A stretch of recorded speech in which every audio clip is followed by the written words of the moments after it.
విశ్వవిభుడైన క్రీస్తు రాసు మహోత్సవాన్ని ఈరోజు మనము కొనియాడుతూ ఉన్నాము. దైవార్చన సంవత్సరములో ఆఖరి వారము ప్రభువైన యేసును రాజుగా గుర్తిస్తూ అంగీకరిస్తూ ఆయన రాచరికపు లక్షణాలను ధ్యానము చేస్తూ ఉన్నాము.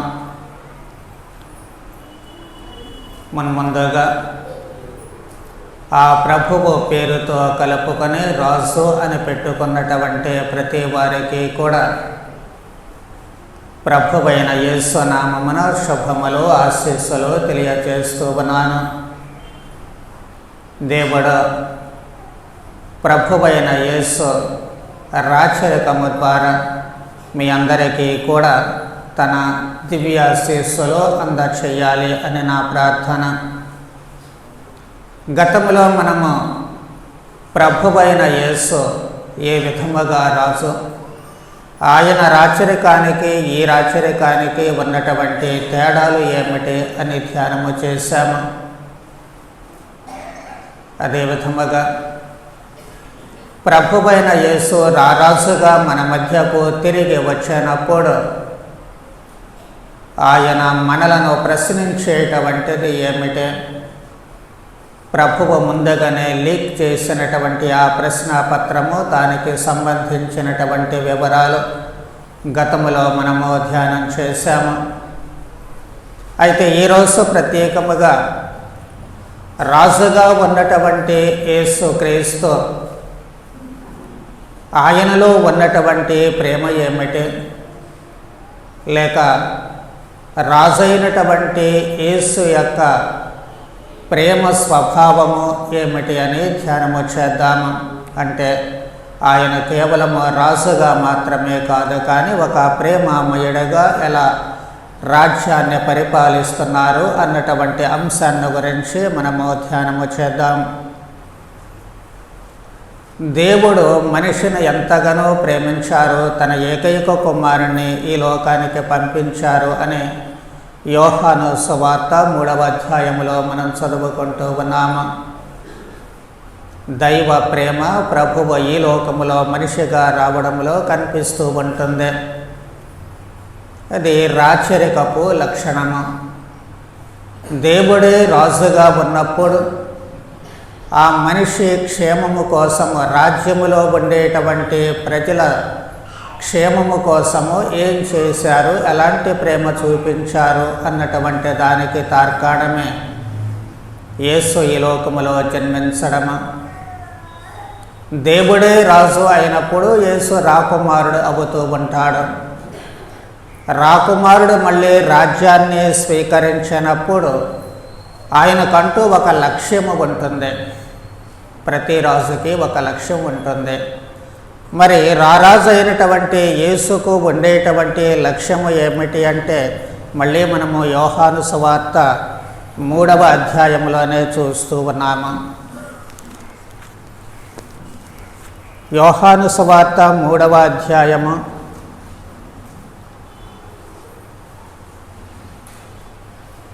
నికోదేమునితో సంభాషించినటువంటి ఆ సంభాషణలో 16వ వచనములో ప్రభు అంటూ ఉన్నారు, దేవుడు లోకమును ఎంతో ప్రేమించి తన ఏకైక కుమారుని ప్రసాదించాను. ఆయనను విశ్వసించు ప్రతివాడు నాశనము చెందక నిత్య జీవమును పొందుటకై అట్లు చేశాను. అది క్రీస్తు రాజు యొక్క లక్ష్యము. తన రాచరికములో, రాజ్య పాలనలో ఎవ్వరూ కూడా నాశనము చెందకూడదు. అందరూ కూడా సుభిక్షంగా ఉండడం మాత్రమే కాదు, కానీ నిత్య జీవాన్ని పొందాలి అన్నటువంటి వాస్తవాన్ని ప్రభువే అక్కడ వెల్లడిస్తూ ఉన్నారు. అయితే ఆయన నిజంగా రాజా అనేటువంటి అంశాన్ని మనము ఇదివరకే ధ్యానం చేసినప్పటికీ కూడా మరోసారి జ్ఞాపకం చేసుకున్నట్లయితే, లూకాసు వార్త 1వ అధ్యాయము 32వ వచనములో దూత చెబుతూ ఉన్నారు, ఆయన మహనీయుడై మహోన్నతుని కుమారుడని పిలువబడను. ప్రభువగు దేవుడు తండ్రి అయిన దావీదు సింహాసనమును ఆయనకు ఇచ్చెను. కాబట్టి దావీదు మహారాజు ఇశ్రాయేలీయులకు ప్రసిద్ధిగాంచినటువంటి రాజు. ఆ రాజు పరిపాలించినటువంటి సింహాసనానికి ఒక గౌరవము అంటూ ఉంది. మళ్ళీ అంతటి గౌరవాన్ని తీసుకొని వచ్చేటువంటి ఆ వ్యక్తిగా ప్రభువైన యేసును ఆ సింహాసనముపై కూర్చుండబెడతారు దేవుడు అని చెప్పి దూత మరియ తల్లికి మంగళవార్త చెప్పినప్పుడు చెబుతూ ఉన్నారు.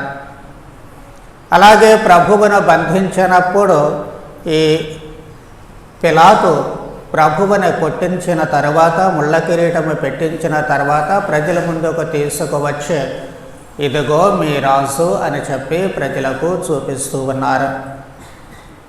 అలాగే సైనికులు కూడా ప్రభువును కొట్టినప్పుడు వాళ్ళు పరిహాసానికి అన్నప్పటికీ కూడాను యూదుల రాజా నీకు శుభము అంటూ వాళ్ళు మోకాలు వంచి మరి ప్రభువుకి అక్కడ వందనాలు లేక స్తుతులు లేకపోతే ఆయనను గౌరవాభివందనము చేస్తూ ఉన్నారు. అలాగే మళ్ళీ చివరిలో ప్రభువు మరణించేటువంటి ఆ సమయంలో మత్తయి సువార్త 27వ అధ్యాయము 37వ వచనాన్ని గమనిస్తే ప్రభుని శిలువ మీద ఒక శిలాఫలకాన్ని పెడుతూ ఉన్నారు. అది ఏమిటి? లతీను, గ్రీకు భాషలో, హీబ్రూ భాషలో వ్రాయబడినటువంటిది INRI. మనము శిలువ మీద ఎప్పటికీ కూడా చూస్తూ ఉంటాము ఈ 4 అక్షరాలను. ఈ 4 అక్షరాల భావం ఏమిటి అంటే యేసుస్ నాజరేయుస్ రెక్స్ అని చెప్పి చెప్పబడుతూ ఉంటుంది. లేక దాన్ని తిరగవేసి చెప్పినప్పటికీ కూడా యేసుస్ నాజరేయుస్ రెక్సుస్ యూదుస్ అంటే యూదుల రాజైన నజరేతూరి యేసు అని చెప్పి దాని భావము. కాబట్టి ఆయన మరణించిన తర్వాత కూడా శిలాఫలకాన్ని అక్కడ పెట్టి ఈయన రాజు అని చెప్పి ప్రజలకు చెప్పబడుతూ ఉంటుంది. తద్వారా ఆయన పుట్టినప్పుడు మరణించినప్పుడు కూడా ఈ లోకము ఆయనను రాజుగా గుర్తిస్తుంది అన్నటువంటి భావన మనకు స్పష్టమవుతూ ఉంటుంది. మరి రాజుగా ఆయన ఈ లోకములో జీవించినటువంటి కాలములో ఆయన చేసినటువంటి పనులేమిటి అనేది ఒకసారి మననము చేసుకున్నట్లయితే రాజు యొక్క ప్రాథమిక బాధ్యత ఏమిటి అంటే తన సామ్రాజ్యములో ఉన్నటువంటి మనుష్యులు కరువు కాటకాలకు లోను కాకుండా జాగ్రత్తలు తీసుకోవడము,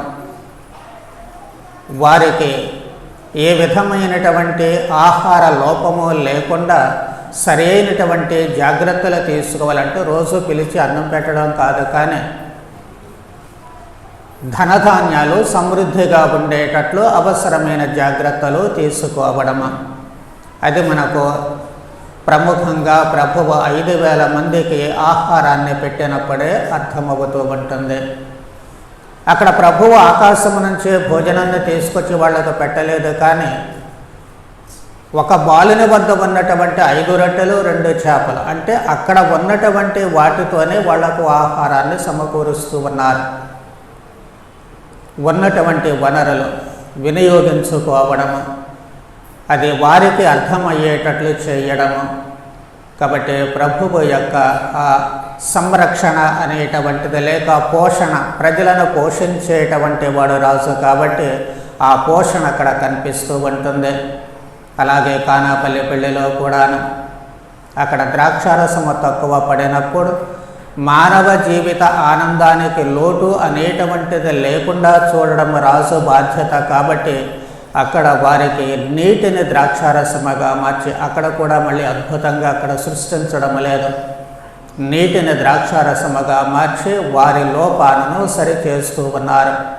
ఇది రాజుగా తన పోషణ బాధ్యతను ప్రభువు ఇంకా అనేక సందర్భాలలో ఈ విధముగా నెరవేరుస్తూ ఉన్నారు. రెండవది ప్రాణరక్షణ. తన రాజ్యములో ఉన్నటువంటి వారందరినీ కూడా రక్షించాల్సినటువంటి బాధ్యత అక్కడ రాజుకు ఉంటూ ఉంటుంది. అన్నిటికంటే ముందు ప్రభువు పలు సందర్భాల్లో చెబుతూ ఉన్నారు, మానవ జీవితము విలువైనటువంటిది, ఆ ప్రాణము. అదిగో ఆకాశంలో పక్షులను సంరక్షించేటువంటి దేవుడు, లిల్లీ పువ్వులను సృష్టించే వాటిని సంరక్షించేటువంటి దేవుడు మీ ప్రాణాలను ఇంకెంత జాగ్రత్తగా కాపాడతారు అని తన భావాన్ని వ్యక్తం చేస్తూ ఉన్నారు. దానికి తార్కాణంగానే ప్రభువు వద్దకు వ్యభిచారములో పట్టుబడినటువంటి స్త్రీని తీసుకుని వచ్చినప్పుడు యోహాను సువార్త 8వ అధ్యాయంలో మనం చూస్తూ ఉన్నాము. అక్కడ ఆమె తప్పు చేసింది. తప్పు చేసినప్పుడు సహజంగా ఈ లోకములో మనం చూసేది ఏమిటి అంటే శిక్షించడము. చిన్న చిన్న శిక్షల దగ్గర నుంచి మరణ శిక్ష వరకు వేస్తూ ఉంటాము. అలాగే రాజుగా కూడా అక్కడ శిక్ష వేయాల్సినటువంటి అవసరము ఉంది.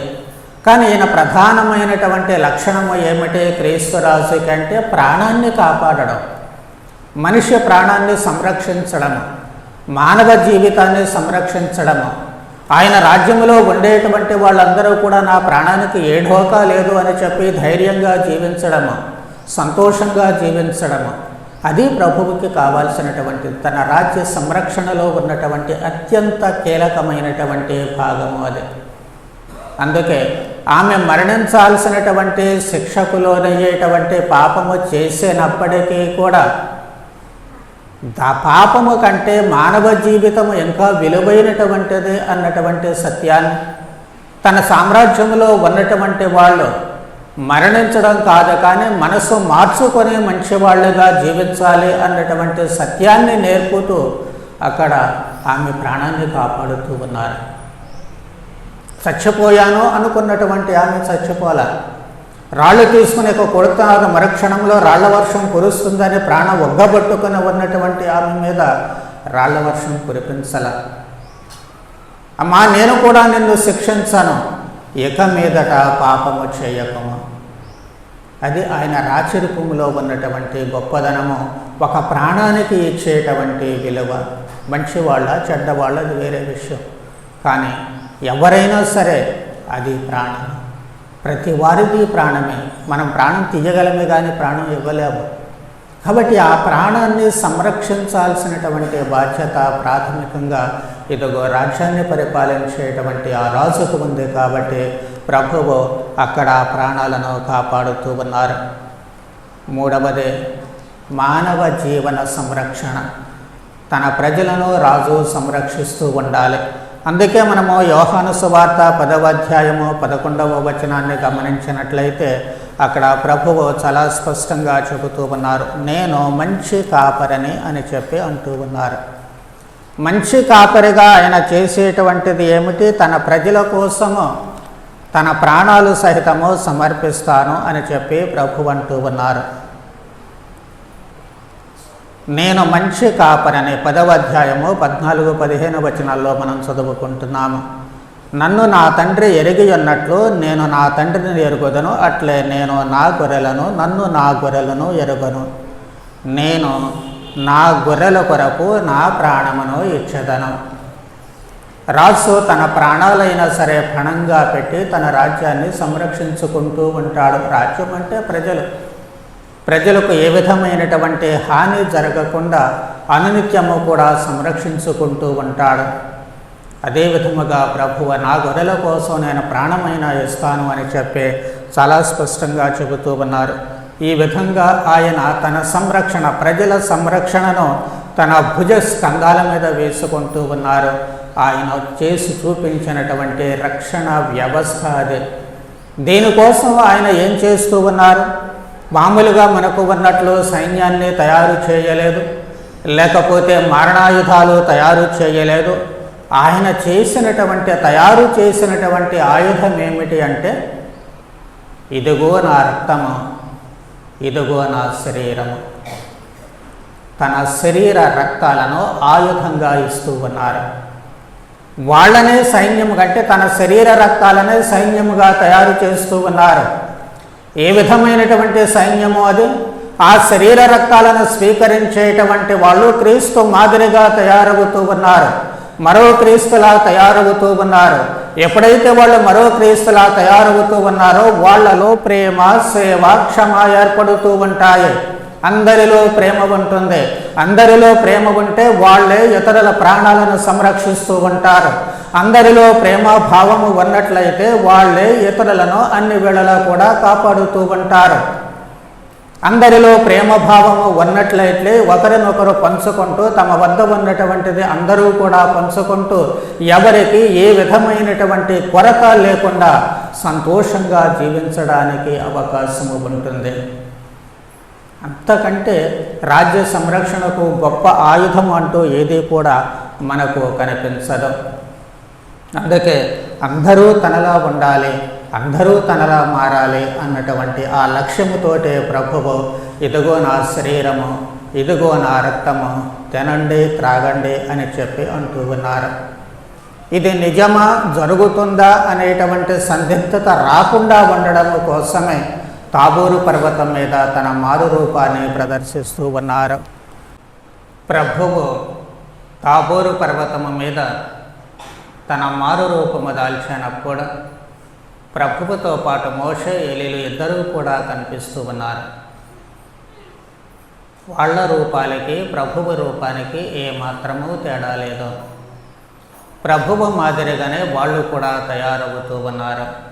కాబట్టి తన శరీర రక్తాలను స్వీకరించేటువంటి వాళ్ళు తన మాదిరిగా తయారవుతారు అన్నటువంటి ఒక గ్యారంటీని ప్రభువు అక్కడ ఇస్తూ ఉన్నారు.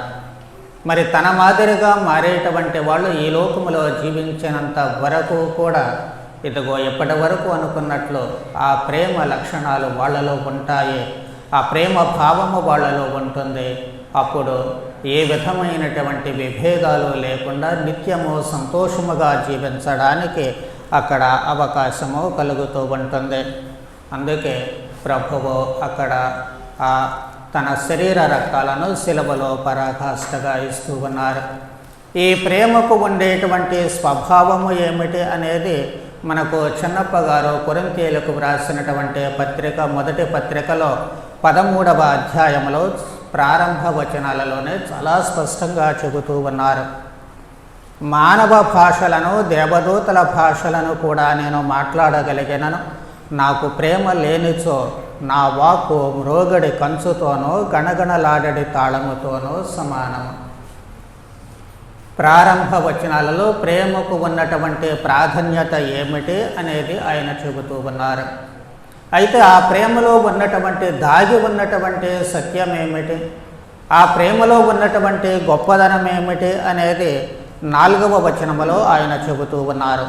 ప్రేమ సహనము కలది, దయ కలది, అసూయ కానీ, డంబము కానీ, గర్వము కానీ ప్రేమకు లేవు. అమర్యాద కానీ, స్వార్థపరత్వము కానీ, కోప స్వభావము కానీ ప్రేమకు ఉండవు. ప్రేమ దోషములను లెక్కింపదు, ప్రేమ కీడునందు ఆనందింపదు, సత్యముననే అది ఆనందించను.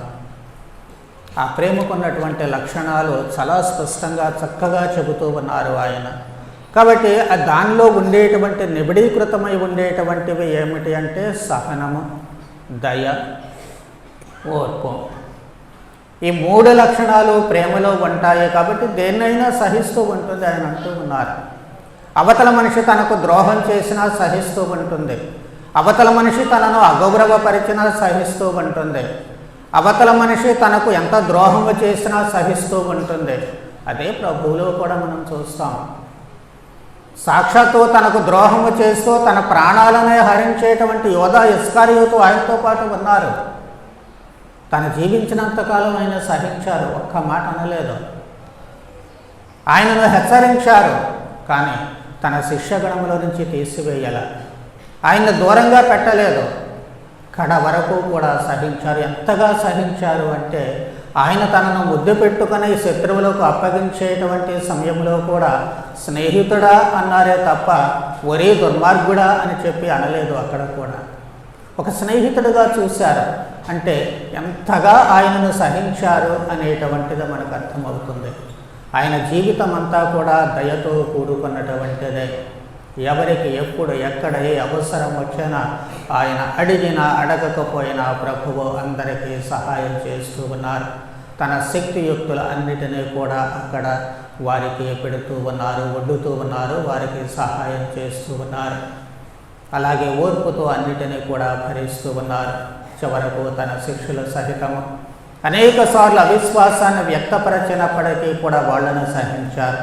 అనేక సార్లు వేదశాస్త్రంలో పరిచర్యలు వీళ్ళంతా కూడా తనను చంపడానికి ప్రయత్నించిన, తనపై నేరారోపణలు చేస్తూ ఉన్న 10 మందిలో పరుగు తీసినప్పటికీ కూడా ప్రభువు అక్కడ వాళ్ళను ఓర్పుతో భరిస్తూ ఉన్నారు.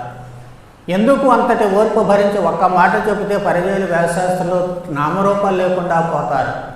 కానీ అలాంటి సాహసం ప్రభువు చెయ్యాల. ఎందుకు అంటే కేవలము ప్రేమ. వాళ్ళు కూడా తన రాజ్యములో సభ్యులే. వాళ్ళ సంరక్షణ భారము కూడా తన మీద ఉంది. ఏ రోజు కాకపోతే రేపటికైనా మారరా, రేపటి కాకపోతే ఎల్లుండికైనా మారరా, వాళ్ళు మరణించే లోపు వాళ్ళలో మార్పు రాకుండా పోతుందా అనేటువంటిదే ప్రభువు ఆశ. అందుకే ఆఖరిలో తనను దగ్గర ఉండి మరి హింసించే బాధ పెట్టినటువంటి శతాధిపతి సహితము ఆఖరిలో ఏమంటున్నాడు? ఇతను నిశ్చయముగా దైవ కుమారుడే. కళ్ళు తెరిచాడు. చివరి క్షణంలో కళ్ళు తెరిచాడు. జీవితాంతము దొంగగా బ్రతికినటువంటి వ్యక్తి కూడా, ప్రభు నీవు నీ రాజ్యంలో ప్రవేశించేటప్పుడు నన్ను జ్ఞాపకం ఉంచుకో, ఆఖరి క్షణంలో మారుతూ ఉన్నాడు. కాబట్టి ఎవరైనా ఎప్పుడైనా మారవచ్చు. ఆ మారడానికి అవకాశం ఇవ్వాలి అంటే ఆయనలో ఓర్పు ఉండాలి. తన రాజ్యాధికారాన్ని వినియోగించుకొని ఎప్పటికప్పుడు కఠిన శిక్షలు విధించాల. దాన్ని వినియోగించుకొని ప్రేమ చూపించారు, దయ చూపించారు. వాళ్ళు మారాలి అని చెప్పి ఆయన ఓర్పుతో వేచి ఉంటూ ఉన్నారు.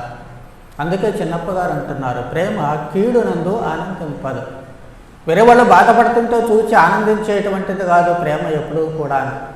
వాళ్ళు బాధపడకుండా ఏమైనా చేయాలి అంటే చేయడానికి సాహసించేటువంటిదే.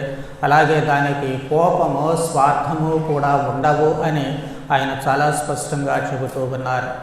కాబట్టి ఆ ప్రేమ అనేటువంటిది చాలా ప్రస్ఫుటమవుతూ ఉంటుంది. ఆ మార్పు రావడానికే మనము లూకాసు వార్త 19వ అధ్యాయంలో మొదటి 10 వచనాల్లో చూస్తూ ఉన్నాము. జక్కయ్యని ఉదంతంలో పాపిలా పిలువబడుతూ ఉన్నాడు.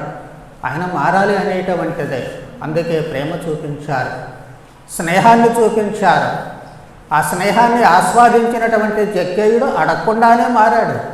ప్రభువేమి నీ సంపదలను నిశ్చయమని చెప్పలా, కానీ ఆ ప్రభుని స్నేహాన్ని ఆస్వాదించినటువంటి ఆ మనిషి, ఆ ప్రభుని ప్రేమను చూరగొన్నటువంటి ఆ మనిషి, నాకు ఇవేమీ అక్కరలేదు, ఆయన రాజ్యంలో నేను సభ్యునైతే చాలు అనుకున్నాడు. అందుకే ఆస్తిపాస్తులను ఇచ్చేస్తూ ఉన్నాడు. అన్యాయం చేసిన వారికి మళ్ళీ 4 రెట్లు ఇస్తాను అని చెప్పి అక్కడ వాగ్దానం చేస్తూ ఉన్నాడు. ఇందాక అనుకున్నాము వ్యభిచారములో పట్టబడినటువంటి స్త్రీ, అక్కడ కూడా ప్రభు ఆ ప్రేమ చూపించారు. ఎవరి మీద? ఇద్దరి మీద. పాపం చేసినటువంటి అమ్మాయి మీద మాత్రమే కాదు, వచ్చినటువంటి వాళ్ళు కూడా. ఆ వచ్చినటువంటి వాళ్ళు రాళ్ళు వేసి చంపేస్తే ఆ నరహత్య పాపం వాళ్ళకు చుట్టుకుంటుంది. మళ్ళీ వాళ్ళు పాపంలో బ్రతకకూడదు. కాబట్టి వాళ్ళలో కూడా మార్పు రావాలి. పాపపు పరిస్థితులు ఆమెకు కల్పించకూడదు. వాళ్ళందరూ మంచివాళ్ళు అయితే ఆమె ఇంకెక్కడ వ్యభిచారం చేస్తుంది? ఆ వచ్చినటువంటి వాళ్ళందరూ ఆ ఊరు వాళ్ళే కదా. ఆమె వ్యభిచారం చేసేది అదే ఊరిలో కదా. అంటే వాళ్ళలో కూడా కొంతమందికైనా భాగం ఉంటుంది కదా. మరి వాళ్ళందరూ మంచివాళ్ళు అయితే అసలు ఇంకేమెవరితో వ్యభిచారం చేస్తుంది? తనకు తాను వ్యభిచారం చేసుకుంటుందా? మరి వీళ్ళు మారాలి కదా. వాళ్ళు ఎప్పుడైతే మారుతారు? వాళ్ళు మారితే ఈ పాపం నశించిపోతూ ఉంటుంది. అందుకే పాపము లేనటువంటి వాడు మొదట రాయి వేయండి అని చెప్పి ప్రభు అంటూ ఉన్నారు. వాళ్ళలో కూడా పాపం లేకుండా పోవాలి. అది ప్రభువు యొక్క దయ, ప్రభువు యొక్క ప్రేమ. వాళ్ళు కూడా మంచిగా జీవించాలి. అలా అందరూ కూడా మంచిగా ప్రేమతో జీవించగలిగితే ఆ పాపపు ఛాయలు అనేటువంటివి అక్కడ లేకుండా పోతూ ఉంటాయి. అందుకే సీమోని ఇంట్లో కూడా ప్రభు ఉన్నప్పుడు పాపాత్మురాలైనటువంటి స్త్రీ వచ్చి తన కన్నీటితో పాదాలు కడిగింది, తల వెంట్రుకలతో తుడిచింది, తైలాభిషేకం చేస్తూ ఉంటుంది.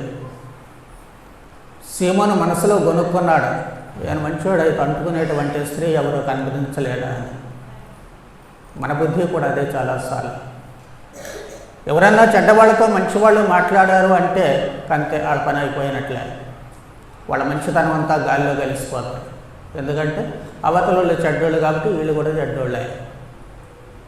ఈ రకమైనటువంటి ధోరణి అప్పటి నుంచే ఉన్నటువంటిది. అందుకే ప్రభువు ముక్కుసూటిగా ఒక మాట అన్నారు, సీమోను నీతో ఒక మాట చెప్పాలి. ప్రభు చెప్పండి.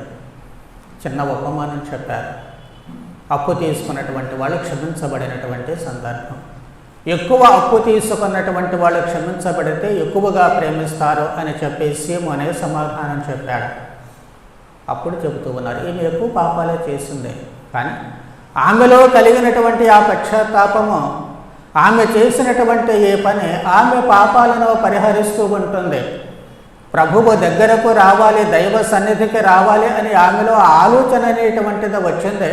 ఆ పవిత్రుడు పాదాలు తాగిన తర్వాత, పవిత్రుడు సన్నిధిలోనికి వచ్చిన తర్వాత మళ్ళీ ఆమె పాపం చేయడానికి సాహసించదు. అందుకే ఈ సువిశేషము ఎక్కడెక్కడైతే ప్రకటించబడుతుందో ఆమె చేసిన పని కూడా ప్రకటించబడుతుందని ప్రభు అంటూ ఉన్నారు. అంత గొప్ప వరం ఇచ్చిన తర్వాత మళ్ళీ ఆ అమ్మాయి పాపం చేస్తుందా? పొరపాటును కూడా చేయాలి. కాబట్టి ఆ విధముగా అందరూ రక్షించబడాలి, అందరూ మారాలి, అందరూ సుభిక్షంగా ఉండాలి.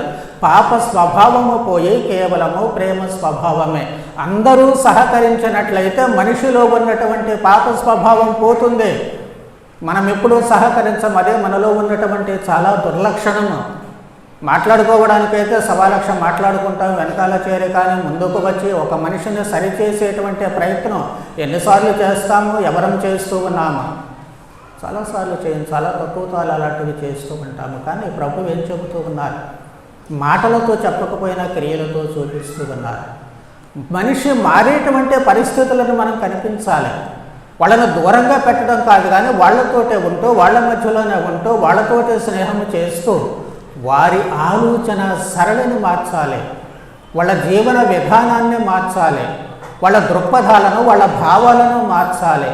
అప్పుడే నిజంగా మనము కూడా ఈ ప్రేమ కలిగినటువంటి వాళ్ళముగా అవుతూ ఉంటాము. అందుకే ప్రభువు అక్కడ ఆ విధమైనటువంటిది చూపిస్తూ ఉన్నారు. అలాగే క్షమాపణ కూడా. సిలువలో ప్రభువు మరణించడానికి ముందు ఏం చెబుతూ ఉన్నారు? తండ్రి, వీళ్ళు ఏం చేస్తూ ఉన్నారో వీళ్ళకు తెలియదు కాబట్టి వీళ్ళను క్షమించండి అంటూ లోకాసు వార్త 23వ అధ్యాయం 34వ వచనంలో చెబుతూ ఉన్నారు. తన ప్రాణాలు తీసుకున్నారు, ఎద్దేవా చేశారు, ఎగతాళి చేశారు, ఎన్ని రకాలుగా హింసించాలో అన్ని రకాలుగా హింసించారు. ఒక కోతి మూకల, కళ్ళు దాగిన కోతి మూకలా ప్రవర్తించారు. ఇన్ని చేసిన తర్వాత కూడా ప్రభు ఏమంటున్నారు? వీళ్ళు ఏం చేశారో వాళ్ళకి తెలియదు. అమ్మాయి అంటే తాము ఒక రాజును నిజంగా చంపుతున్నాము, హింసిస్తున్నాము అనేటువంటి ఇంగిత జ్ఞానం వాళ్ళకు లేదు. ఆ అవగాహన లోపము వాళ్ళలో ఉంది. రాజు అని చెప్పి అక్కడ అవహేళన చేశారే కానీ నిజంగానే ఆయన రాజు అన్నటువంటి సత్యాన్ని వాళ్ళు గ్రహించలేకపోతున్నారు. కాబట్టి వాళ్ళ కోణము నుంచి ఆలోచిస్తూ ఒక రాజుగా, ఇందాక అనుకున్నాం మీ ప్రాణాలను నిలిపేటువంటి, సంరక్షించేటువంటి రాజు అని, అందుకే తనలో ఉన్నటువంటి ఆ ప్రేమ పొంగి పొరలి వాళ్ళు నాశనం చేయకూడదు, నాశనం కాకూడదు అని వాళ్ళను తన తండ్రి కూడా క్షమించాలి అని తండ్రి దేవుణ్ణి ప్రభువు అక్కడ ప్రార్థిస్తూ ఉన్నారు.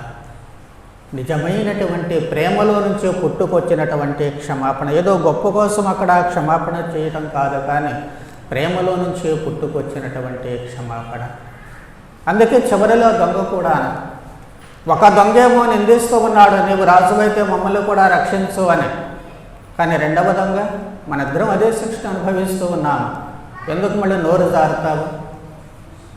మన ముందే అదే స్థితి, పుట్టిన దగ్గర నుంచి మనం దొంగతనాలు చేసాం, అన్నీ చేస్తూ ఉన్నాం. కానీ ఆయన ఏ దోషమో చేయలేదు, ఏ పాపమో చేయలేదు.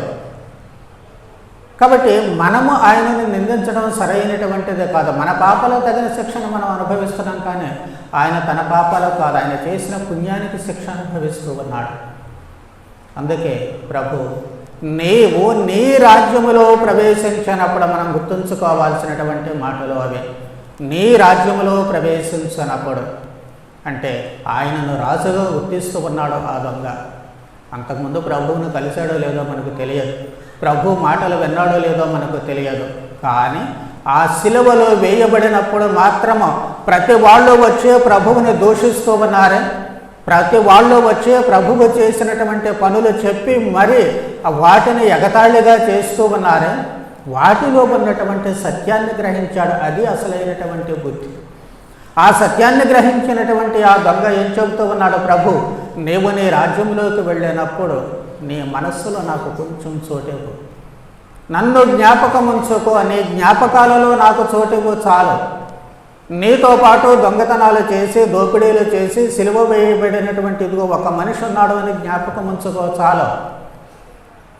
ప్రభుని వెంటనే ఆ ప్రేమ, ప్రభువు హృదయంలో ఉన్నటువంటి ఆ ప్రేమ అణుచుకోలేకపోతూ ఉన్నారు. ఇమీడియట్గా బయటపడిపోతూ ఉంటుంది, ఒక ప్రవాహంలా వస్తూ ఉంటుంది. అందుకే నేడే నీవు నాతో పరలోకములో ఉంటావు, ఒక క్షణము కూడా ఆలస్యము లేదు. నీవు గుర్తించినటువంటి దానికి, నీవు విశ్వసించినటువంటి దానికి నీకు ప్రతిఫలము నా ప్రేమ నీకు ఇస్తూ ఉన్నాను. ప్రేమ ప్రవాహాన్ని ఎవరూ కూడా ఆపలేరు, అది అగ్నిజ్వాలలా మండుతూ ఉంటుంది. అందుకే మారు మనసు పొందినటువంటి ఆ దొంగ, ప్రభువుని రాజుగా గుర్తించినటువంటి ఆ దొంగకు ఆ ప్రభుని ప్రేమ ఒక ప్రవాహములా పారుతూ ఉంటుంది, ఆయనను తిరిగి మోక్షంలోనికి తీసుకొని వెళుతూ ఉంటుంది. అది రాజాధిరాజు అయినటువంటి క్రీస్తు యొక్క ప్రేమ ప్రవాహము. ఆ రాజు తన ప్రేమతో మనకు చేసినటువంటి పనులు, రక్షణ కార్యము, ఇవన్నీ కూడా అంటే అంతిమ లక్ష్యము ప్రారంభములో అనుకున్నట్లుగా నాశనము చెందకుండా ఉండడము. మరి ఈ రోజున ఆ ప్రభువుని రాజుగా నిజంగా మనము గుర్తించినట్లయితే, రాజుగా మనము అంగీకరించినట్లయితే, ఆ రాచరికములో ఉన్నటువంటి మనము ఒకవైపు ఆ రాచరికాన్ని పొందుతూ ఉన్నాము. జ్ఞానస్నానము పొందినప్పుడు గురువు మన శిరస్సును అభిషేకిస్తూ, గురువు బోధకుడు రాజునైన క్రీస్తుతో నీవు నిత్యకాలం ఐక్యమై ఉండవుగాక. కాబట్టి నీవు సాధారణ మనిషివే కాదు, క్రీస్తుతో పాటు ఒక రాజువే. మరి ఆ రాచరికంలో, రాజవంశంలో నీవు ఉంటూ ఉన్నప్పుడు నీకు ఉండాల్సినటువంటి లక్షణాలు ఏమిటి అంటే ఇదే, ఈ ప్రేమే. ఈ ప్రేమ పరిపూర్ణమైనటువంటి ప్రేమ. ఇందాక చిన్నప్ప గారు చెప్పినటువంటి ఆ మాటలను జ్ఞాపకం చేసుకున్నాను. ఆ ప్రేమలో మనము జీవించాలి, ఆ ప్రేమలో మనం జీవించాలి. పొరుగువారి ఎడల ప్రేమ. అందుకే నేను మిమ్ము ప్రేమించినట్లు మీరు ఒకరినొకరు ప్రేమించండి అని చెప్పే ప్రభువు అంటూ ఉన్నారు. ఆ ప్రేమ భావము మనలో పరిపూర్ణం కావాలి. అందుకే చిన్నప్ప గారు ఇంకొక మాట ఏమంటున్నారు, ప్రేమ సమస్తమును భరించును, సమస్తమును విశ్వసించును, సమస్తమును ఆశించును, సమస్తమును సహించును. ప్రేమ శాశ్వతమైనది ఆయన చెప్పినటువంటి మాటలు. మరి ఆ ప్రేమ శాశ్వతమైతే సమస్తాన్ని సహిస్తుంది, భరిస్తుంది అంటున్నారు. నిజమైనటువంటి ప్రేమ మనలో ఉంటే అన్నిటినీ సహిస్తాము, భరిస్తాము. ఎందుకు? చెడ్డవాళ్ళని ఎంకరేజ్ చేయటానికి కాదు, వాళ్ళని ఇంకా నాయనా బాబు అమ్మ నీ పనిలో నువ్వు ఉండలే అని చెప్పినా నిన్నేమనలే అని చెప్పడం కాదు. అదే ఈ సహించేటువంటి ప్రేమ, భరించేటువంటి ప్రేమ వారిని సన్మార్గములో పెట్టడానికి, వారిని సరైనటువంటి మార్గములో నడిపించడానికి.